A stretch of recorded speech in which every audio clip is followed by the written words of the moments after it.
Madam గారు చెప్పండి. ఏదైతే మనమిత్ర యాప్ అనేది కొత్తది వాట్సాప్తో కలిపి గవర్నమెంట్ కొత్త గవర్నెన్స్ తీసుకొచ్చారు. దానివల్ల ఉపయోగం ఉందంటారా? అది ఎలా ఉపయోగపడుతుంది అంటారు? అది చాలా మందికి చాలా ఉపయోగం అండి. ఇప్పుడు ఫోను చేతిలో ఉంటే చాలు పని అయిపోతుందని చంద్రబాబు నాయుడు గారు చెప్పినట్టుగాను ఇప్పుడు జనరేషన్కి ఆయన పెట్టింది చాలా బాగుందండి. వాట్సాప్ అనేది అన్నీ మనకి ఇంట్లో కూర్చుని చేసుకోవచ్చు కాబట్టి దానివల్ల చాలామందికి ఉపయోగం ఉందండి.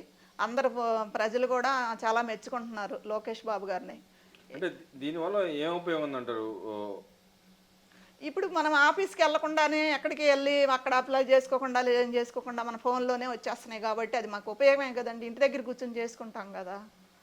కానీ వైసీపీ ఏదైతే నాయకులు అంటున్నారు, దీని ద్వారా డేటా చోరీకి మరింత ఆజ్యం పోసినట్టుంది. సుప్రీంకోర్టు గైడ్లైన్స్ పక్కన పెట్టి వీళ్ళు ఇష్టాన రీతిలో వాళ్ళకి దారాదత్తం చేస్తున్నారు.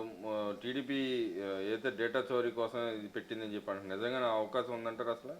ఇప్పుడు 2019లో కూడా అలాగే హడావుడి చేసి డేటా చోరీ చేశారు అది ఇది అని చెప్పేసి ఆ కేసీఆర్ గారు జగన్మోహన్ రెడ్డి హైదరాబాద్లో కూడా ఇలాగే హడావుడి చేసి చేశారు. వాళ్ళకి ఏంటంటే వాళ్ళు అలా చేస్తారు కాబట్టి అండి, ప్రతి వాళ్ళు అలా చేస్తారనేది అలా వాళ్ళు పుట్టిస్తారనమాట. వాళ్ళు అంతే నోరు విప్పితే అబద్ధాలే కదా. ఇప్పుడే కొంచెం ఏదో పక్కన కూర్చోబెట్టారులే అని పక్కన ఉండకుండా ఇప్పుడే మళ్ళీ జనంలోకి వస్తున్నారు. వస్తూ ఇలాంటివన్నీ పిచ్చి వాగుళ్ళన్నీ వాగుతూ ఉన్నారు. అసలు అది డేటా చోరీకి దీనికి ఏమన్నా సంబంధం ఉందండి? అది అసలు తెలిసిన వాడు మాట్లాడే మాట కాదు. వాళ్ళంటే ఏదో ఒకటి నింద అనేది వెయ్యాలి కాబట్టి బాబు గారి మీద అలా మాట్లాడుతున్నారండి. అంటే ఇక్కడ ఏదైతే ఏదైతే వాళ్ళు వాలంటీర్ వ్యవస్థ అటు పక్క గవర్నమెంట్ ఎంప్లాయీలు ఏదైతే అవినీతికి ఆస్కారం లేకుండా ఉండడానికి కోసం ఇలాంటివి తీసుకొచ్చేది గవర్నమెంట్ అంటుంది. నిజంగా ఆ విధంగా జరిగే అవకాశం ఉందంటారు? అవినీతి జరగకూడదనే కదండి ఇంత కష్టపడుతుంది ఆయన చంద్రబాబు నాయుడు గారు. ఇప్పుడు వరకు జరిగింది అది, ఇక ముందు జరగకూడదని చెప్పే ఇలాంటి సిస్టమ్ పెట్టారండి. అలాగే చూసుకుంటే రాష్ట్రంలో ఏదైతే అభివృద్ధి సంక్షేమ పథకాలు ఇస్తున్నా కూడా ఇంక ఇవ్వట్లేదని వైసీపీ నాయకులు మేము వచ్చి ధర్నా చేస్తామని అంటున్నారు. ప్రజల్లోకి వచ్చి ధర్నా చేస్తాం, విద్యా వ్యవస్థకు సంబంధించిన అంశంలో విద్యార్థులకు ఇంకా ఇవ్వలేదని చెప్పి మేము 5వ తరగతి ధర్నా చేస్తాం అంటున్నారు. దాన్ని ఎలా చూస్తారు? ధర్నాలు చేసుకోనివ్వండి, పడుకుని డొరలేమనండి, ఇంకోటి చేయమనండి, వాళ్ళు ఏది చేసినా అది ఉపయోగం లేనిదే అందరికీ తెలుసు ఆ విషయం.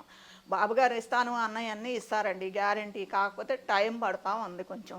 ఇప్పటికి ఎంత అయిందండి, 1 సంవత్సరం కూడా కంప్లీట్ అవ్వలేదు. ప్లస్ మొన్న కూడా ఆయన మీడియాలో ప్రకటించారు కూడా, రేపు స్కూళ్ళు తీసేలోపు అమ్మఒడి కూడా ఇచ్చేస్తామని చెప్పేసి. ఒకటి చేస్తూనే ఉన్నారు కండి. చెయ్యింది ఎక్కడండి? ఇంకా అన్నా క్యాంటీన్లు జరుగుతున్నాయా? ఇసుక ఫ్రీ అయిపోయిందా? మరి పింఛన్ పెంచారా? ఇవన్నీ ఏంటండి ఆయన ఇచ్చిన పథకాల్లో ఇసాయి కదా. రేపు అమ్మఒడిది కూడా అవుతుంది. అలాగే అసలు ఇచ్చే వరకు ఆగకుండా వీళ్ళు హడావుడి చేసుకుని స్ట్రైకులు చేయనండి, ఇంకోటి చేయనండి, దానివల్ల ఉపయోగం ఏంటి వాళ్ళు అనుకుంటున్నారండి.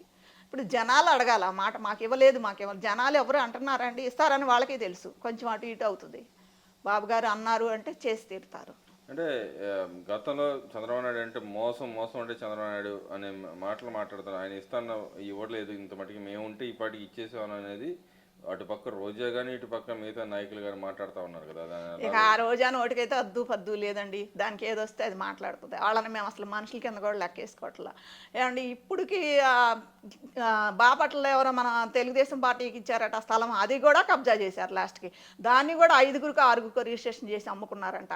అసలు నిజంగా మేము వచ్చి ఉంటే అది చేసేవాళ్ళం ఇది చేసేవాళ్ళు. వాళ్ళు కానీ వచ్చి ఉంటే అసలు ఎవరికి ఇళ్ళు వాకిళ్ళు కూడా ఉండేవి కాదండి. మనుషులను కూడా రాబందుల్లా వీకు తినేవాళ్ళు. అదృష్టం బాగుండి మారింది కాబట్టి జనాలు కూడా ప్రశాంతంగా ఉన్నారండి. ఇప్పుడు ప్రశాంతంగా ఉందండి రాష్ట్రం కూడాను. అక్కడక్కడ ఏదైనా గొడవలు జరిగినా అది కూడా వాళ్ళ వల్లే తప్పించి జనాలందరూ ప్రశాంతంగా ఉన్నారు. ఇలా ఉండాలనే కోరుకుంటున్నారు. ఈ చంద్రబాబు నాయుడు గారు దీంట్లో చాలా బాగా చేస్తున్నారు కూటమి ప్రభుత్వం. ఏదైతే ఈ కూటమి ప్రభుత్వం వచ్చిన తర్వాత వైసీపీ నాయకుల్లో ఎవరైతే పెద్ద పెద్ద తలకాయలు ఉన్న మీద అక్రమ కేసులు పెడుతున్నారని అంటున్నారు. పెద్దిరెడ్డి గారి వాహనం వచ్చేప్పటికి ఆయన ఏదైతే ఆయన ఆస్తులకు సంబంధించిందంటే 75 ఎకరాలు ఆక్రమించుకున్నారని చెప్పి టీడీపీ గవర్నమెంట్ ఉంది. కానీ ఆయన అది ప్రైవేట్ ల్యాండ్ నేను కొనుక్కున్నానని చెప్పి ఆయన చెప్తుండే, ఏది నిజం అంటారు దాంట్లో? అసలు ఏమండి ఎవరైనా సరే అంత అడవిలోకి వెళ్ళిపోయి అక్కడ 75 ఎకరాలు కొనుక్కుని వాళ్ళ ఇంట్లో పని చేసే వాళ్ళ కోసం అంతంత బిల్డింగ్లు కట్టిస్తారా అండి?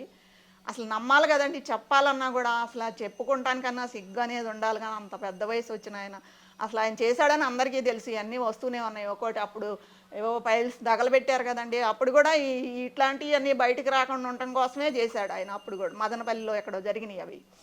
ఇప్పుడు ఇది కూడా అంతేనండి. ఆ పని వాళ్ళ కోసం కట్టానని సిగ్గు లేకుండా మీడియా ముందు వచ్చి మాట్లాడుతున్నాడే ఆయన. అలాంటి వాళ్ళందరినీ తీసుకెళ్ళి ఇప్పుడు ఇంకా ఆలస్యం చేయకూడదండి ఇప్పటికైనా కూడా. బాబు గారు కూడా తొందరగా అరెస్ట్ చేసి వాళ్ళని నిజం ఏంటనేది రాబట్టాలి. ఆయన చేశాడు అని పబ్లిక్ మొత్తం తెలుసండి, అందరికీ తెలుసు. కాకపోతే వాళ్ళ దౌర్జన్యం మీద ఎవరు ఎదిరించకుండా అలా ఉన్నారు. అదేదో అట్లా బయటపడింది. ఇంకా అలాంటివి ఇంకా ఎన్ని ఉంటాయో, ఇంకా ఉంటాయి అని మేమైతే కానీ ఆయన అనుకుంటున్నాం. అంటున్నాడు కదా, ఒకటి పక్క పవన్ కళ్యాణ్ నేను 30,000 కోట్లు తినేసాని చెప్పి అవినీతి నా మీద ఆరోపణలు చేశారు, అది నిరూపించలేపారు. కానీ ఇప్పుడు ఇది కూడా నా మీద నిరూపించే మీకు అవకాశం లేదని చెప్పి అన్నాడు, మాట్లాడుతున్నాడు కదా. నిజంగానే అవకాశం ఉందంటారు అసలు? అవకాశం ఉంది కాబట్టే ఇప్పుడు అవన్నీ కదిలిస్తున్నారండి. అవకాశం ఉంటుంది. కాకపోతే ఇప్పుడు వీళ్ళకి మళ్ళీ ఏదైనా తొందరపడేది ఉండదండి. నెమ్మదిగా జరుగుతాయి అవి కూడా. ఎప్పటికైనా ఆయన అరెస్ట్ చేయడం మాత్రం జరుగుతుంది, గ్యారంటీ అది. అవన్నీ బయటకు వస్తాయి ఆయన చేసినవి. ఆయన చేసింది అసలు మరి ఆ జిల్లాల మొత్తం మీద ఆయనేనంటండి. అందరికన్నా ఎక్కువ దోసుకున్న ఆయన. దాంట్లో అంటే జగన్ గారు అస్తం లేకుండా ఉండుండదులేండి. అసలు వాళ్ళకి తెలిసే ఉండుంటుంది ఇదంతా. విజయసాయి రెడ్డి ఎందుకు సైడ్ అయిపోయాడండి ఇప్పుడు? రేపు ఎక్కడ జగన్ అరెస్ట్ చేస్తారో, ఈయన అరెస్ట్ చేస్తే ఇవన్నీ బయటకు వస్తాయి, చెప్పాల్సి వస్తుంది, దాన్ని సైడ్ అయిపోతే గొడవ ఉండదులే అని చెప్పి ఇప్పుడు దోస్తీ చేస్తున్నాడు బీజేపీ వాళ్ళతో వెళ్ళి. కానీ ఇప్పుడు మరి ఆయన అర్ధాంతరంగా వాళ్ళ పార్టీ రాజీనామా చేసి మళ్ళీ లండన్ పర్యటన పోతున్నాడు, లండన్ యూరోప్ పర్యటన పోతున్నాడు. మరో పక్క జగన్మోహన్ రెడ్డి గారు లండన్లోనే ఉన్నాడు. ఇద్దరు కలిసే అవకాశం ఉందంటే ఎందుకు కలుస్తారు? వాళ్ళు ఎప్పుడైనా ఒకటేనండి. అంత నాటకం కదండి ఇది. ఇక్కడ తప్పించుకోవడానికి ఎలాగో వెళ్ళాలి, పార్టీకి సంబంధం లేదు, నాకు జగన్తో సంబంధం లేదు, నేను అన్నిటికీ రాజీనామా చేసేసానంటే రాజకీయం వదిలేశాను, నేను వ్యవసాయం చేసుకుంటాను అనేవాడు ఎలా ఉంటాడండి? ఓ పల్లెటూరు పోయి ఓ పొలం వేసుకుంటామో గేదెలు మేపుకుంటామో చేస్తాడు.